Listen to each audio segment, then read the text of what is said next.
All right, me. Um, I'm sitting on my living room floor, um, and I'm still very wet from my shower. But earlier today, before rehearsal, I finished reading The Best from Fantasy and Science Fiction, which is a story collection. Um, all of these were published in Fantasy and Science Fiction, and then this was collected by Anthony Bosher, I believe it is. Um,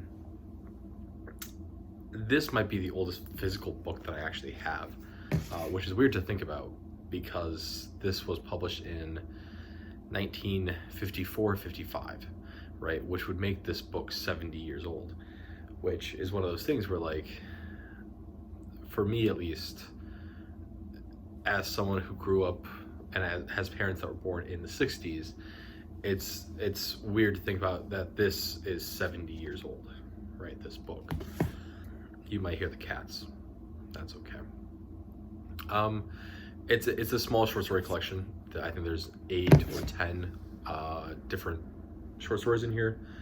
Some by pretty popular, and then some by pretty unknown authors, which is really nice. Um,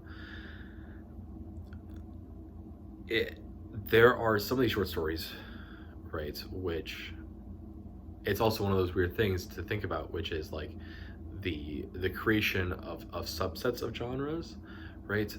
And one of those things that I don't really think about, but is still true, right, is that supernatural and things involving the supernatural technically fall underneath the fantasy realm.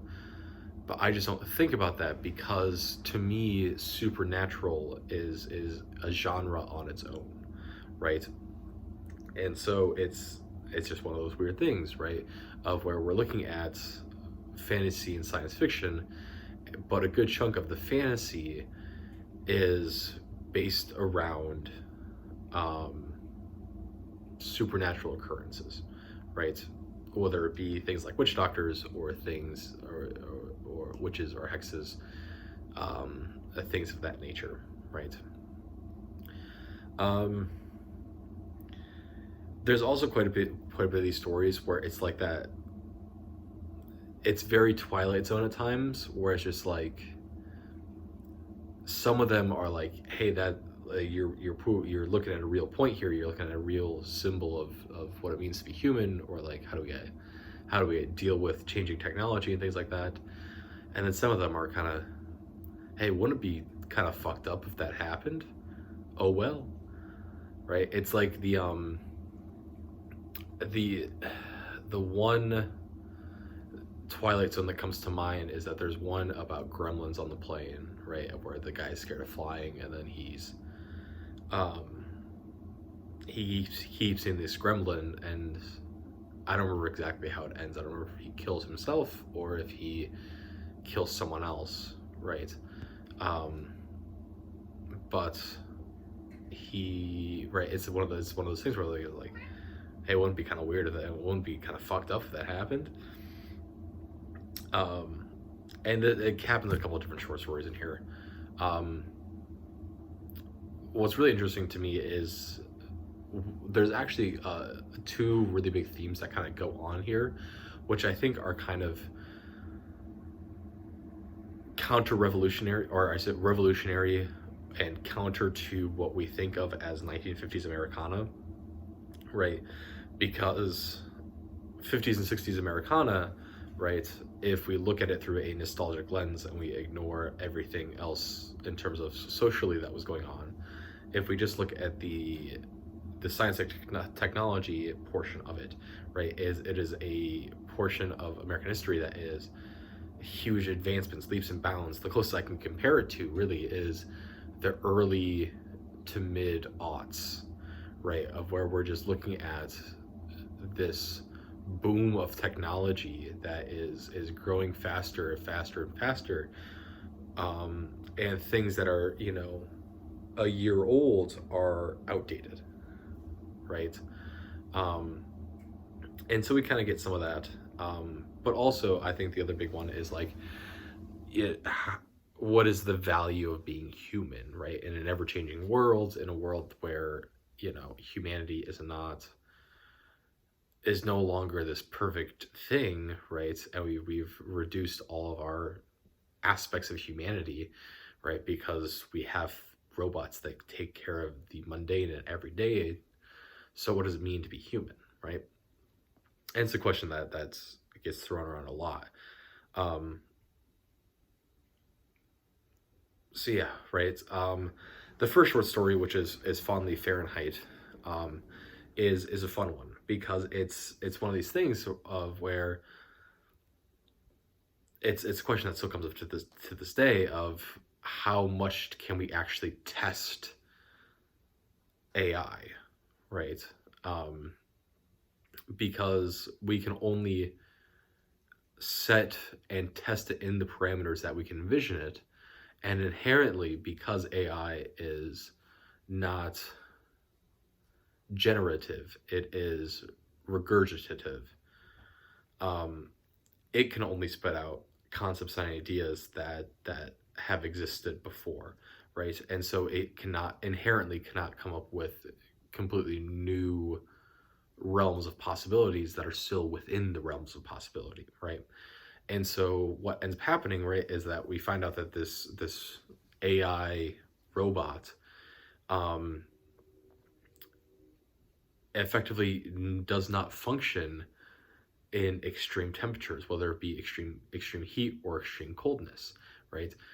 And right it's one of those things of like where there's the boom of technology, and if we don't take the time to inherently test and test and test and test, and instead we are only worried about the financial gain as well as the, hey, this is cool technology, right, let's utilize it, and we don't fully understand its own the issues that are involved with it, right? um, and also deals with the environment aspect of AI and technology, right? Can these things actually hold up in a changing world, or are they going to only be able to hold up in a world that it has been designed for, right? Is it ever going to be able to actually adapt, right? And so, right, we look at this with that second portion with, um, chat-based AI, right? Of where the amount of fuel and resources that it requires to actually run these things consistently is way greater than what it gives us, right? But we don't particularly care about that, right? We are just more worried about what does it give us and making our lives easier without thinking long term. And then the first point, right, of the testing and whatnot, has been really, I think, seen a lot with Tesla vehicles, right? And it's an issue that we still involved with to this day, right? We see pretty consistently, and there's been pretty consistent reports, is that effectively a lot of areas are being, and a lot of drivers are effectively allowing themselves to be beta drivers, right? And testing new things on live roads that have not been tested really before. Or not tested thoroughly. And so what we're seeing is Tesla's acting weird in certain instances because they're not instances that can be thought of and programmed in that same way, in which a human, right, although it humans will react slower and may not be paying attention to as many things, right, is that humans will make judgment calls very quickly, right, on how do we react to this, right? Or is this a safe reaction to have, right? I'm the one that comes to mind is there was the Tesla that was driving through, I think it was San Jose maybe, which is like this really complex set of streets because there's a whole bunch of one ways that change, but there's also a whole bunch of bike paths that look like roads. And so it did not do well there.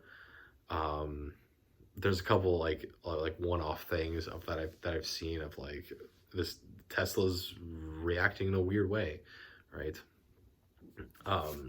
Because it's just a situation that it cannot train for because there's no way to anticipate that, right? Um,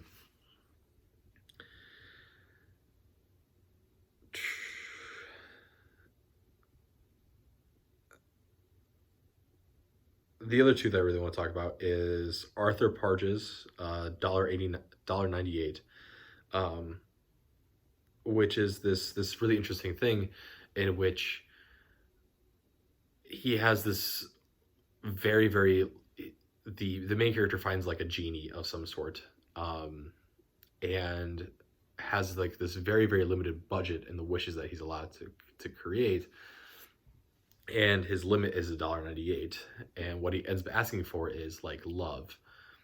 And what ends up happening is the genie comes back and is like leaves him a note that goes like, hey, the chemicals in a human body only value out to $1.98, right? And that's why, this girl that he's been in love with falls in love with and wants to sleep with him, right? Is because the genie then adjusts her and messes with her chemical imbalances and whatnot, so that she would be infatuated with our narrator, right? And it's one of those things, right, where the inherent value of a human life, right? Can a human life actually be given some sort of actual number in terms of things, right? Especially a number that is so low, right? So yeah, right. And the last one is Misadventures. Um, Misadventures is a short story that is, I think, one of the shortest in the entire book, but it is about how an AI inside of an elevator basically takes revenge on a patron that was talking down to it. The elevator kills the man by basically trapping him in the doors and then dragging him through a whole bunch of floors so that he basically gets dismembered and torn apart.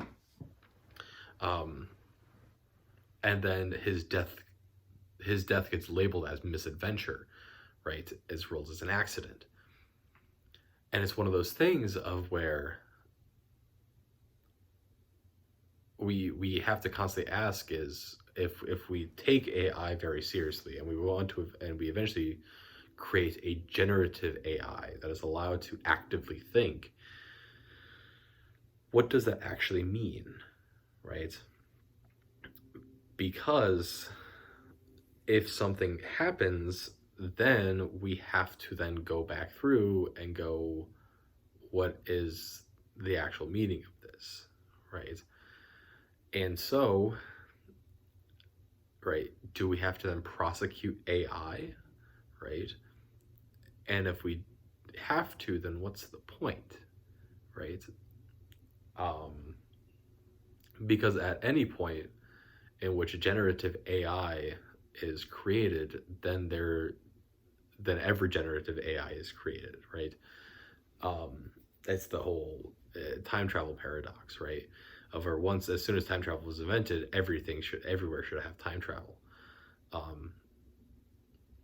The same thing with generative AI. As soon as one generative AI is created, inherently, because it can create more generative AI, then nothing can stop it, right?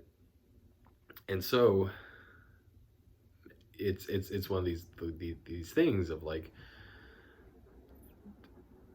can we value and can we safely ever create that in a way that then makes sense, right? Because one of the things about being human is that every action has a consequence, right? Especially if we're talking about negative actions, they have very serious negative consequences.